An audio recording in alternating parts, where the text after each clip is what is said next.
Ya, kembali lagi di obrolan Karebosi pemirsa terkait jelang pelantikan Presiden Pilihan Rakyat yang masih kami perbincangkan. Saya ke Pak Arief Wicaksono dulu selaku sebagai pengamat politik, Bang. Kita melihat bagaimana peta perpolitikan di Sulsel ini sangat dinamis sekali. Kita lihat bahwa kita bercermin terkait hasil suara juga kemarin di Sulsel seperti apa. Lantas untuk bagaimana bekal politik nanti setidaknya baik bahwa setelah periode Pak Jokowi Amin sendiri untuk bagaimana bisa mendongkrak perpolitikan di Sulsel untuk bisa menuju pusat seperti itu ya, atau lebih baik lagi. Ya, tadi menarik tuh politik orang Bugis Makassar menurut Pak Arum Sping, yang ada kecenderungan dari dulu tuh kalau ada yang mau naik dijegal gitu kan. Nah itu sebetulnya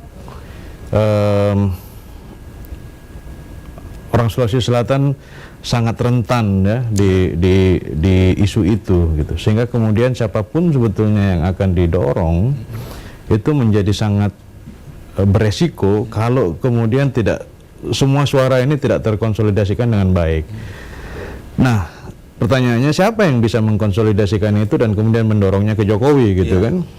Ini yang menjadi problem. Sementara pada satu sisi Sulawesi Selatan seperti tidak menyadari posisi tawarnya yang begitu tinggi terhadap Indonesia gitu.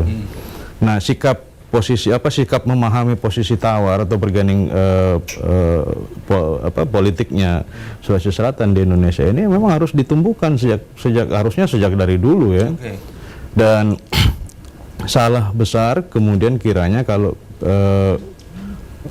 tidak ada orang Sulawesi Selatan yang bisa dijadikan sebagai figur nanti di kementerian gitu.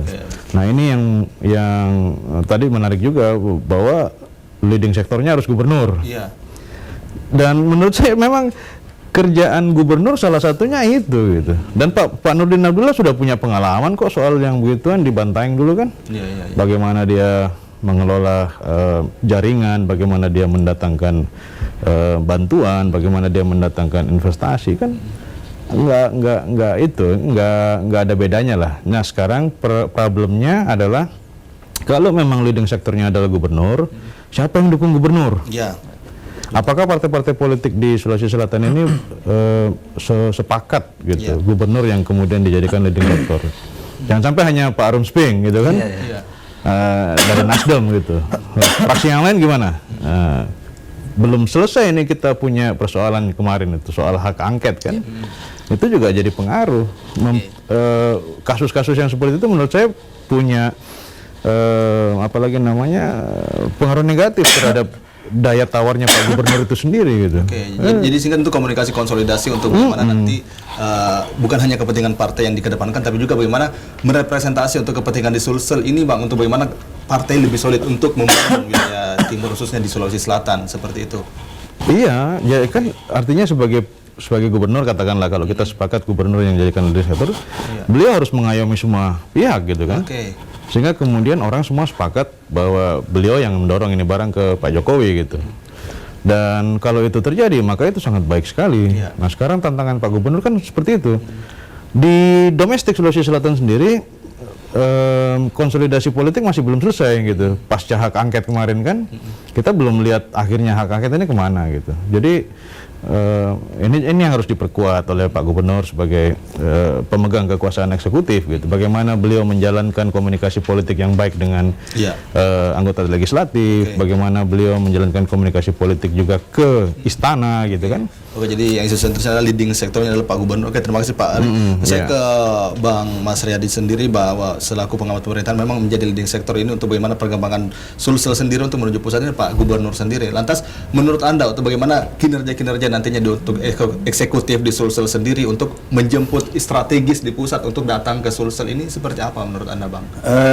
Saya kira itu tadi pekerjaan beratnya gubernur selaku kepala pemerintahan dan kepala daerah di Sulsel ini adalah meyakinkan terus-menerus kepada pemerintah pusat bahwa Sulsel ini adalah penyangga utama NKRI. Ya, itu. Oleh karenanya tidak ada alasan untuk tidak memperhatikan Sulsel dari kancah perpolitikan maupun kancah rencana pembangunan di Indonesia. Ya, Itu kerjaan utamanya. Itu memang ya hanya harus gubernur yang mengambil peran itu. Tidak ada lagi. Tidak ada. Tentu saja begini. Ya. Legislatif saya kira menunggu itu.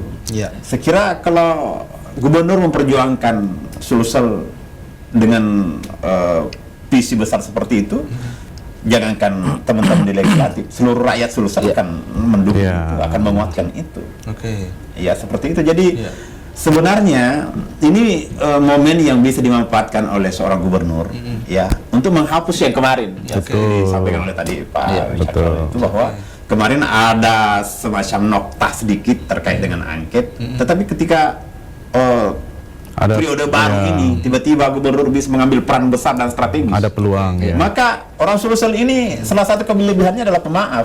Langsung lupa itu, udah. Nah, memang hak angket itu kemarin ternyata tidak terbukti karena ternyata gubernur kita ini. Itu. Jadi sebenarnya itu yang kita tunggu. Jadi bukan persoalan adakah orang Sulsel atau tidak di kabinet. Ini persoalan siapa yang memperjuangkan Sulawesi Selatan. Kan itu tadi. Biar perencanaannya bagus, kalau tidak ada uangnya diapain? Kan itu persoalan. Untuk mendatangkan uang itu kan bukan persoalan yang mudah. Harus kita mampu meyakinkan apakah kalau itu terkait dengan swasta investornya, harus meyakinkan bahwa ke Sulsel untung. Nah, kalau ke nasional harus kita mampu meyakinkan bahwa dengan membangun Sulsel itu berarti sama dengan setengah membangun Indonesia. Kira-kira begitu. Betul sekali, saya sepakat dengan itu. Bagaimana leading sektornya gubernur juga bagaimana meyakinkan di tingkat pusat seperti itu. Nah, saya ke Bang Armus Ping selaku legislator daripada Sulsel, dan kemarin kan incumbent dan juga ini akan dilantik hari Senin, Bang, untuk melihat bagaimana kolaborasi antara eksekutif dan legislatif untuk perkembangan Sulsel sendiri dan menjemput isu-isu strategis di pusat ini. Kira-kira seperti apa, Bang, proyeksinya nantinya? APBD kita yang hampir 10 triliun, 40% diantaranya itu adalah pendapatan asli daerah, PAD. PAD-nya. 60% itu dari APBN. Iya. Artinya bahwa kebutuhan di Sulawesi Selatan ini dalam 1 tahun anggaran masih membutuhkan dari subsidi dari Jakarta.